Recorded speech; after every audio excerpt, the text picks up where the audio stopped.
เก็บภาพบรรยากาศเอาความหนานักของเพิ่นแบบใกล้ชิดนะถ้าเกิดสายมาจากหน่อยเพิ่นจะเข้าหลบน้ำเงาใหม่นะพี่น้องยิ่งมือใดมีแสงแดดจ้าๆส่วนใหญ่เนี่ยเพิ่นจะบ่ค่อยออกมาโชว์ตัวตามที่แจ้งนะพี่น้องเพิ่นจะหลบอยู่น้ำเงามืดๆเป็นการอำพรางตัวเพิ่นเนาะที่จริงพวกเขาเป็นสัตว์ที่ค่อนข้างฉลาดพี่น้องน่าเรียนรู้น่าศึกษาพฤติกรรมเพิ่นขนาดสัตว์พวกนี้เป็นสัตว์ที่ไหวพริบดีพี่น้องต้องยอมรับเขา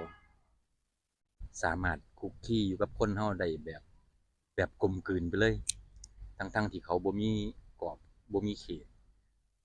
กักกันอืมถ้าเกิดเพิ่นอารมณ์ดีใจดีเพิ่นก็ออกมาให้เฮานั่งถ่ายแบบสบายใจอยู่พี่น้องอยากโชว์โตวคือกันถือว่าเป็นกระรอกตัวหนึงที่ค่อนข้างงามเลยครับยังหนุ่มครับกระรอกยังน้อยยังหนุ่มอยู่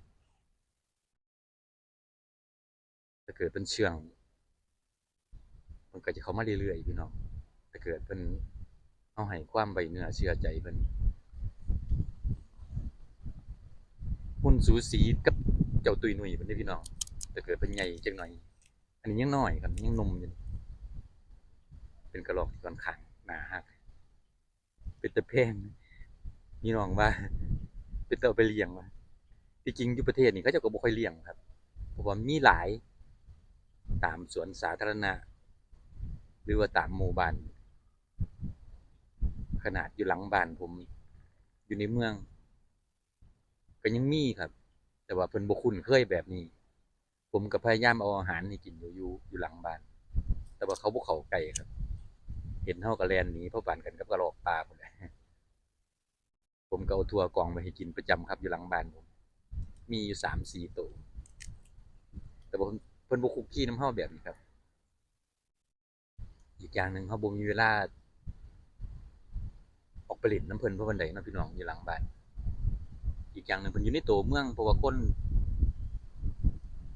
ก็บ่ค่อยสุงสิงแบบไปแล้วพี่น้องเดี๋ยวเอาไว้เจอกันใหม่คลิปวิดีโอหน้าครับกระรอกน้อยนี้ละขอบคุณทุกกำลังแรงใจที่แวะเข้ามาเยี่ยมครับบ๊ายบาย